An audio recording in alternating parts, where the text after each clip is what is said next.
Mav's Coffee Clarity with Denise is brought to you in partnership with Drive Media and Consulting and some of their premier sponsors. Subscribe to your favorite streaming platforms and be sure to share. Hey, good morning. Welcome, my friends. You're on Mav's Coffee Clarity with Denise DiGregoli. Every week, we're spilling the beans. That's right. We're a show designed to help you move forward in work, love, and life. And who doesn't need that? If you just found us, welcome. And if you're a regular, welcome back. This is where I interview some fascinating people, mavericks in their own right. All walks of life, from knowns to unknowns. We're unedited, authentic, like coffee with a friend. Stories you can trust, always infused with humor. We're taped here in my Fairfield studios, also my Sheffield studios, on Zoom. Thanks for listening and sharing. To find out more about my creative services, go to DeniseDiGregoli.com. But hey, do it after the show because we've got a maverick in the house today. That's right, my friends. This lady is so inspiring. Not only is she an award-winning essay writer, a publicist, and a stand-up comedian, she's debuting a new book. What I love about her is her zest, her ability to pivot, transform, and move mountains.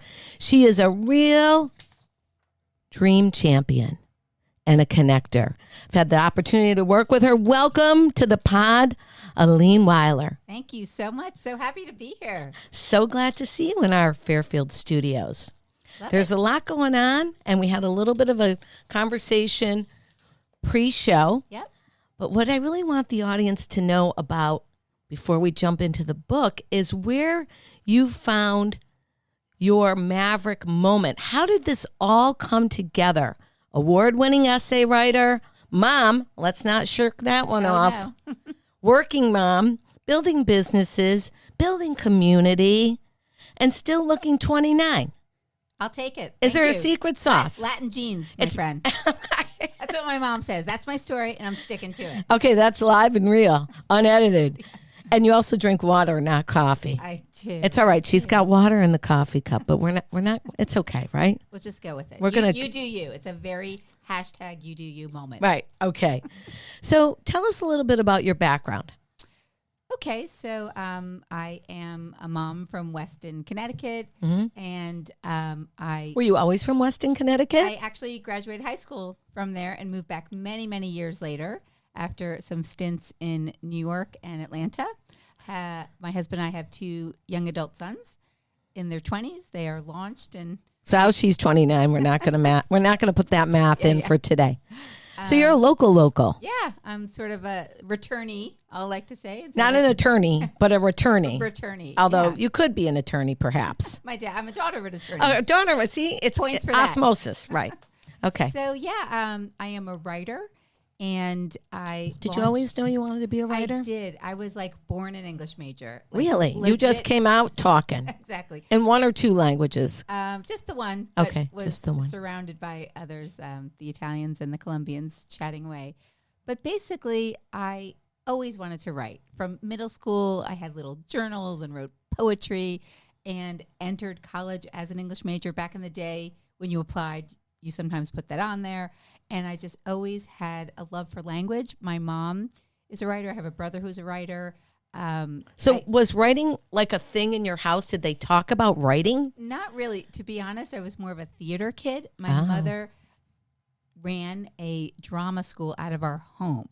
So really? I didn't know that. Yeah, you see, even Mav gets some beans on the pod. So this kind of was my, platform for early performing, right? Right. Basically, a typical day in my youth, I would walk home from middle school. At the time, we lived in New Jersey before moving to Weston, and just, have some grape Kool-Aid and like Funyuns, and then literally morph into Brigida from The Sound of Music in my living room.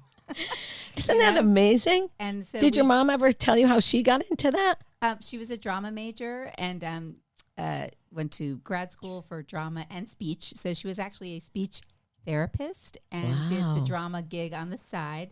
My late father was a lawyer, so we're a verbal brood. Yes. So really chatty, but just very always hashtag verbal brood. Yeah, very exposed to the arts. If you have a theater company in your house, for many, many years, you become sort of into it. So I love pop culture, I love theater, books and movies and all of that. And with that, I had, I guess, a God-given gift to write. And it just is my happy place. I love writing. I've done all types of writing, from copywriting and more, marketing sense, to essay writing, to my, day job as a publicist. So, I've been, a side note, friends. I've been on the stage with Aline, and she has grammatically edited my script at one point, right? It wasn't even for the humor. It was for the commas. I kind of can't help being a wordsmith. That's my jam. You got a great jam. I just like to help people. I'm a word nerd. So I want to go back just 2 steps. So when you went to college for writing, yes, have you always, like, some kids wake up out of the womb and they know they want to play piano or want to be a doctor. You always knew you wanted to be a writer? So at college, I was an English major, and I remember working in the writing workshop as a volunteer, helping all like the chem majors with their freshman essay papers. You weren't saving the pets at the ASPCA. I mean, it was all you were free. Saving the chem majors. I were those poor science majors. They'd come in crying, and I was like, "You got this. I got you. No worries." So I just, again, took a lot of English classes, and I just always did sort of volunteer writing. And then just as a young mom, I always volunteered in whatever organization, writing their newsletter, doing, writing copy on the website. And then I got into PR and press releases. I wrote just anything that has to do with words. People ask me, friends ask me to write invitation copy.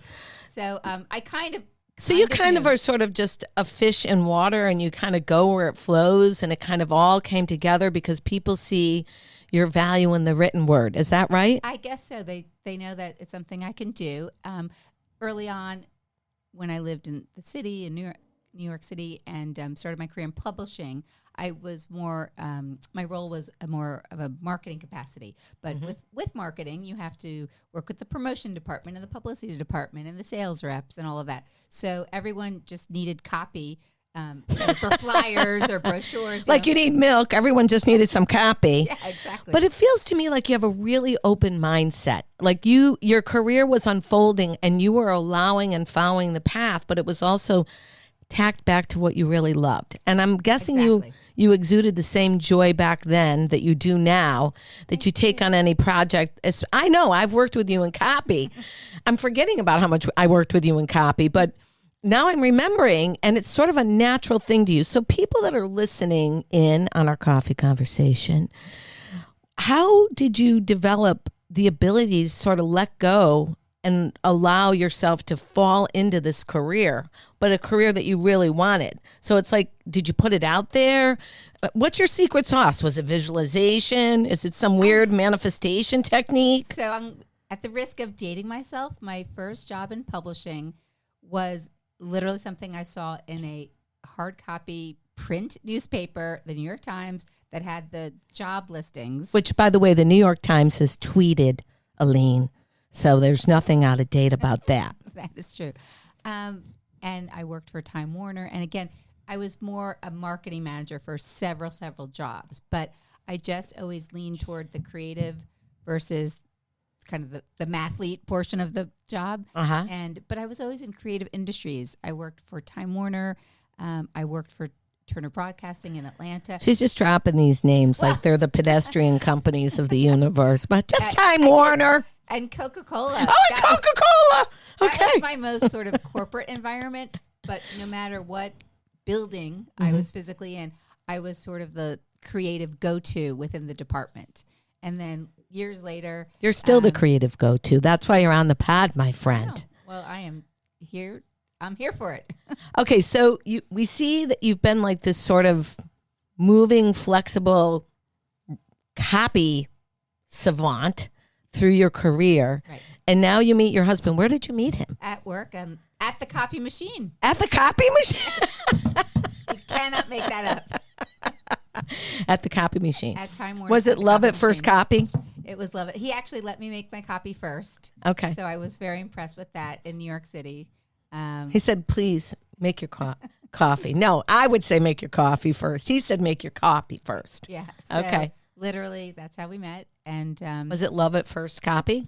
Pretty much. All right. mean, in publishing, there's a lot of women on the floor. He was a new person, and so it was noticeable. And I think my opening line was, "Hey, are you the new guy?" I think that was my lovely delivery. Very original copy. Yes, very right. OG. Yes. So Okay. And how many years have you been married? Can we say that online? You don't have to. It's actually our anniversary on Thursday. Oh. And again, we're going way back 32 years. Again, a woman that looks 29 with 20-year-olds. I don't know how you do it, but okay, I'm going to go with it. We actually got married on Mother's Day weekend back in the day. And I remember the flowers were like 3 times as expensive. And I was like, well, I didn't know when I was picking the date. A double celebration. It's a double whammy, yes. Yeah. I think the wonderful thing about our show is that we nod to roasting ageism. Like, we're all about transformation on Mav's Coffee Club. I'm making fun of how many years, but the reality is not many people could run circles around you, Aline. Oh, thank you. Let's be real. Listen, you gotta just I know reinvention is used a lot, that word, but you just have to keep going, pivot. Had little kids, still kept the writing going, just in a different capacity. So I always had that as my common thread, to be creative, to be driven, to have writing as some sort of, feature in my life, in addition to being a mother and daughter and wife and all my other roles. Well, I'm not going to share personal information, but I know your children are very successful. So what did you share about this in your life to help the underpinnings of their success, like your mom did, having the theater company in your home? I would say there were 2 mottos in my house growing up. These are super beans, my friends. Super beans. 2 mottos that are really beacons for me, and I try to instill them in my kids as well. Okay. So just to get back to my mom, her big phrase that she always said is, again, it might be out there already, but happiness is an inside job. It is. We just always... Let's repeat that. Happiness is an inside job, my Right. friends. It is an inside job. From that... You should start the morning with that. Yeah, right? So that always was sort of a guiding light. And then I wish I met your mom. Fabulous. She's around now. Oh, she is? She's still with us. Okay. Yeah. And still saying happiness is an inside job. And my dad, practical lawyer, his deal was he ran the tax department of Ernst & Young in New York City, and obviously managing people, that's a challenge. Yeah. Lots of problems come up day to day, little crises. And his motto was think solution. Think solution. That's the bottom line. Don't focus on the problem. I mean, maybe for 5 minutes, obviously. Right. And then you got to pivot and reframe the circumstances and think solution, because you're not going to get anywhere if you wallow in the chaos. I think I love your parents as much as I love you. Okay. All right. Inside job. Happiness is an inside job, and think solution is the outside part, right? Yeah. And so that's really balance. Yeah. When raising my kids, obviously if they had some, big disappointment, I'm not going to say think solution, in 2 seconds. But when the time is right, you just help them to kind of just redirect and brainstorm. And I like to use the word partner. I like to partner with them, and not, there's lots of helicopter parents out there who do everything for their kids. Like write their essays? Well, an outside person helped out, but I was allowed to proofread. Okay. It's like, how they're always better for the babysitter than the mom. Right, exactly. I say that with love during Mother's Day week. But basically, just keep going, be positive. There's always an alternative. When one door closes, another one opens. Just keep going and moving forward, and don't become stuck and weighed down with obstacles. That's the hashtag of our show, move forward, right? It's just like look forward, move forward. Yesterday is gone. Today is a gift. That's why we call it the present. Yeah. Right? It's a new day. And just obviously there are heavy things in life that we all deal with. Everyone has suffered loss and challenges and maybe trauma and all of that. But there's always a way. There's always a little gem of wisdom or beam of light or something to hold on to. And I always, in my writing, just in my life at large, I try to keep those mottos guiding me. But just in my writing as well, I try to be uplifting, that not to say that my life or anyone's life is all, rainbows and unicorns, But it is here on the pod. We're rainbows and we're bringing it. We're bringing it. But, so my question for you is, you've got that sort of underpinnings of what happened in your young life through to where you're bringing that into your family life.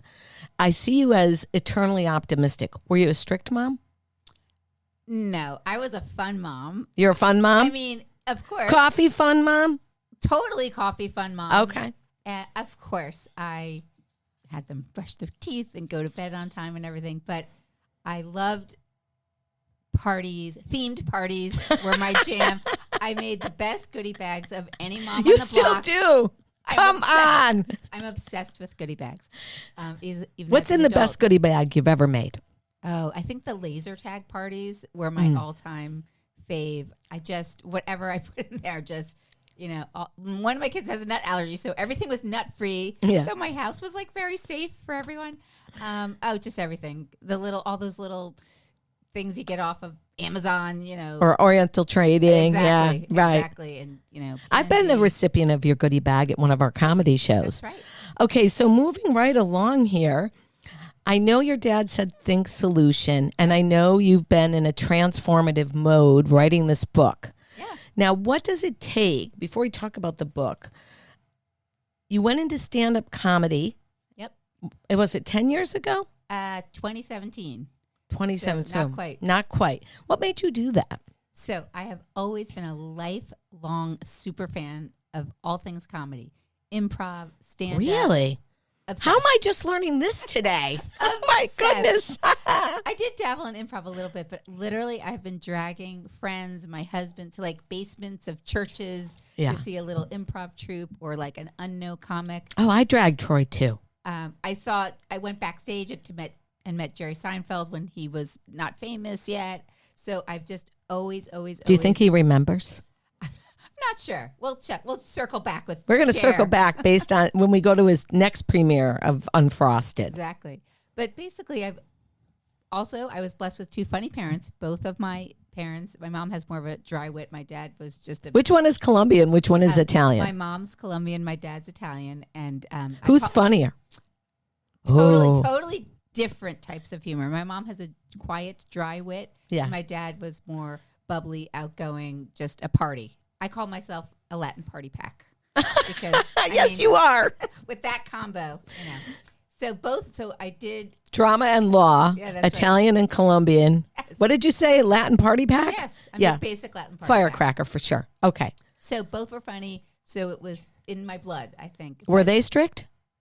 No, my dad was like I won't say workaholic, but a well-intentioned workaholic. Right. He went to law school for 6 years when they had 4 kids in 5 years. So it was that very, kind of up and coming, work hard and all that.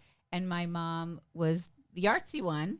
So we did have this sort of very creative, I wouldn't say free range, but it was a different time, childhood. And she's a mush. And we just all were very close and creative. Everyone in my family has some sort of, my brother writes. I have 2 sisters. One is a great dancer. The other one sings very well. So we all just... So less constricting, more creative would be the style of management. I love it. So now you're in comedy. Yeah. Why? So other than just loving it. This is how it happened. So we met through Christine O'Leary at Richfield Playhouse. That's a serious plug for Christine O'Leary because we love her. Absolutely. I was at a show and I was watching a stand-up show and she was the host and came out and said, "Everyone in the audience who's taken my class, stand up." And I've never seen, it was like 100 people stood up. Wow. And it was a packed, I forget, it was a 500-seat house. I'm not sure. Standing ovation for Christine O'Leary. All of these people stood up and she said, "I have a class. There's a couple more spots." And I remember literally like signing up in my head. Like, I could do that. I want to do that. Look at these fun people. Everyone is really into it. Yeah. What fun. And, my kids were older at that point and a little older, whatever, middle school, high school, whatever. And I just thought I could do that. And that Monday, I think it was like a Saturday or Sunday, I wrote her an email. I called the Playhouse and they said the class was full. I had the same circumstance. And then I legit wrote an email like pitching myself to Christine. We'll laugh now. I'll have to laugh with her about it. And I think my first sentence was, and this is true. I love you. Hi, Christine. I was voted coolest and funniest in high school. I heard your class was full, but if you could have, open up one more spot, here are some links to some humor essays that I've written. Thanks for your consideration. And she wrote back, the class only fit 15. And she said, welcome number 16. Wow. And that started it all. And I just, what it's like being in that part of that type of community. It's wonderful. I just, again. And it's nerve-wracking. Yeah, but I thrive on that kind of excitement. Yeah, me too. Writing creative sets and practicing and memorizing and meeting all these fun creative people. Pure adrenaline. And then 6 cups of coffee later, man, you're on rocket fuel. So, and that whole, the high you get from just, the laughter and all of that. So, the first time you did it, did you decide you wanted to stick with it? Yeah. I mean, it was a great experience. I met so many fun people. I couldn't believe at that time, a lot of shows now are half remote and half live, but it was a packed house. I think we had like 250 people. And again, I'd been in plays all my life. I was a theater kid and I'm a publicist, so I'm not shy. But still, you're kidding. I know. Newsflash. That's a real bean. She's not shy, kind of like Mav. But still, it's not an ensemble like an improv troupe. You are out there alone. Hoping it's a bunch of neutral people are going to laugh. And it's always been a good experience. Of course, everyone will have a night that's not as uproarious as another, but uproarious. You see what I mean, my friends? She comes with these words, and then she redlines your paper. But it really, and I love that we help. Our little tip where if you give some fellow comedian a joke or tweak a joke for them, and they get a laugh, they give you $1 to write the name of the joke. I love that. So, yeah, it just provided a whole other community and outlet for me. It's like we have to have dollars in our pockets like strippers. Just make it rain. So I just kept going with that and then kept my other writing gigs on the side and just balanced it all because all of them give me joy. Now, let's talk about your book, Yeah. Fun, 42 Essays. Yeah. For Gen Xers. It's... as in exercisers or what? Generation X. I know. I'm teasing. So is there a significant value behind 42 or is that just what happened? Just what happened. So the book is called Fun, Essays on a Life Embraced. I picked the title Fun. I just wanted it to capture the flavor of the book and sort of my personality. And I had gotten many essays published along the way. I mean, we're talking famous published. I'm just going to read a few. A 9-time Connecticut Press Club Award winner. Yep. Your stuff has been in Brainchild Magazine, Grown and Flown, Irma Bombeck's Writers Workshop. I mean, just really solid essays and award-winning writing. Thank you. Yes, So is this what's in the book? Or is this all fresh material? So this is how it went down.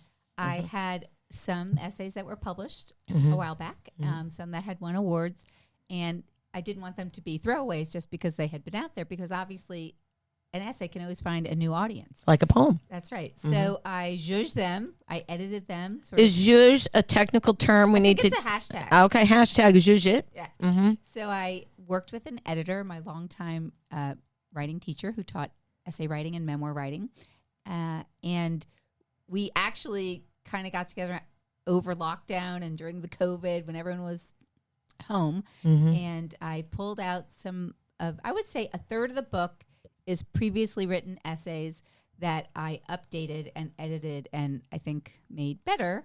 And 2/3 is new. And I just literally, there were a lot of essays. So what did it take, how long did it take to write a book? And if someone's trying to write a book, and I know a few people that listen in on the podcast give some just quick pointers. Like, where do you start? I want to write a book about whatever.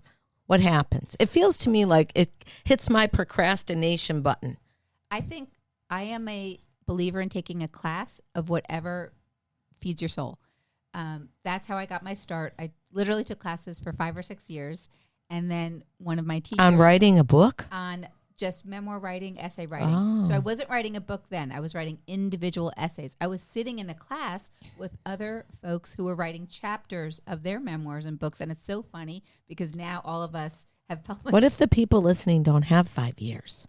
Yeah, no, you don't have to do it for 5 years. Okay. Just take one class, find an editor, find other supportive writers to just read your work.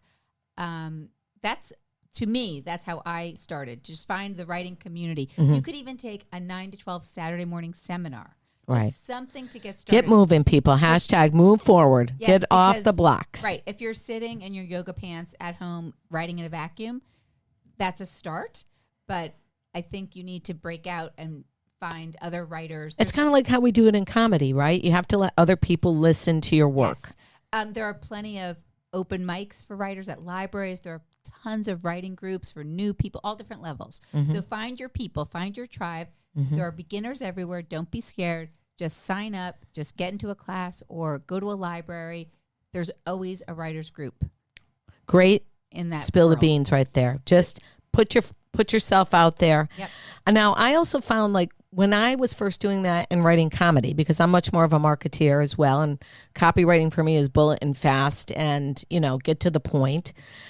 Similar to comedy, but the difference was 15 people in the class editing it and getting over the fear that it was constructive feedback. It wasn't criticism. And again, then taking that as a piece of your art, right? You could allow it in, or you could say, no, I'm going to reshape it. Thanks for the feedback. Or you could take it and give the dollar. So when you're writing your book, how did you keep it to your voice? Okay, very important question. Glad I asked one of those today. Yes, before I published the book, I, again, was submitting individual essays to individual editors at all different publications, print and online. So all kinds of people. All kinds of people. And some would keep it exactly as it was. Others would just slash it to the point where it no longer was my voice. From changing the title to making it very journalistic. I have a very kind of loose writing style. I might have one sentence that says "ugh," period. But so me too. I used to take it so personally and get so upset, but it really wasn't my voice anymore. It wasn't my story. It was just kind of this chopped up, right, whatever journalistic piece. Anyway, did you tell them no? Well, this is the thing. If you either want the byline, you can say no, or you get published, and it's a little bit different version of your essay. So early on, I took the byline, but then you sort of get wiser and know where to send it and where not to send it. When it came to my essays, again, I worked with this editor who knew me so well, knew my voice, gave lots of feedback, but she's so great because she always says, the decision is yours. I always leave it up to the writer. So that goes back to finding the right tribe, right? That's right.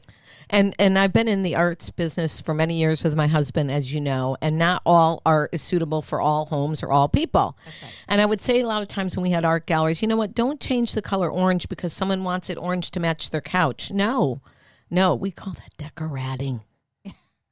Okay. And also you have to be open to the feedback and find the right people. You don't want critical people who are just being critical for the sake of being critical. Yeah, right. Exactly. Just welcome the feedback. Yes, own the final decision. But you have like beta readers and all of that. But welcome the feedback because it can only elevate your writing. And if you don't want and give you a different point of view. Yeah, just be open. So how long did this book take? Took a couple of years. I'm not going to lie. I have to say that, again, COVID and all that gave me a lot of time at home. So probably door to door, but I did sort of cheat and do a lot of comedy in between. So I would say door to door, 2 to 3 years. Is it self-published? It's on Amazon. Yeah, I did it myself. Here's also the thing about your work being changed. I completely investigated hybrid publishing, which is it's sort of a partnership and a collaboration with smaller indie publishers. Then, of course, to get an agent and send it out to New York City, to all the publishing houses, that's a little bit more of a challenge if you're sort of unknown, and essay collections are unique. Right. They're not like banging down the door for it. Although they've become more popular. There are people like Zibby Owens who does a podcast in the city. I don't know if you know her. She's like the book influencer.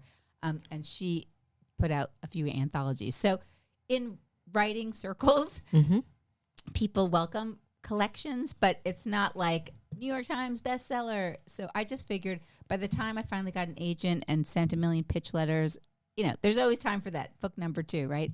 And then the indie publisher, you do lose a lot of control, and not to be a control freak, but then again, no, go ahead and be a control freak. It goes with the coffee. So I just really, my editor said this to me. Yes. What is your goal? And I said, to share my stories. And my editor said, don't have 8,000 copies in the basement unless you're really ready for that. Oh, great. But she said, share your stories, and I want them to be my stories. And I just want people to enjoy them and connect. One book blogger reviewed the book and said it was like a variety show, kind of something for everyone, because they jump around the essays. It's childhood, it's adulthood, it's college. It's a lot of pop culture, a lot of sort of mentions of things that are timestamps. So I'm talking about my hair in the 80s or something like that. I love big hair. Big hair takes you there. I love the big hair.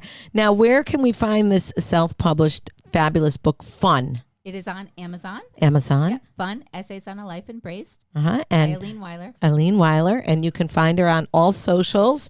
Let's see. We have her on Facebook, TikTok, and we're going to put up her YouTube channel in the show notes. But before I let you go, let's spill the final bean. What's the thing you're most proud of? What's the biggest thing you want people to know that they can do that you did too?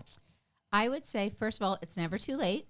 Never too late. I would, just midlife. Go for it. Find joy. Write that book. Get on the stage. Just run your own business. Do something that is a passion project, and don't doubt yourself. Just get out there and do it. Doesn't matter how old you are. Doesn't matter, what obstacles you face. You can do it. Just get out there and find some joy. Did you hear it here on Mav's Coffee Clarity with Denise? Aline Weiller? My gosh, we've heard it all. Happiness is an inside job. Think solution, and just get out there and do it, my friends. Yep. Peace out. We have spilt the beans, and Mav's got to get back to work. Thank you, my friends. Find us wherever you listen to your favorite podcasts and share.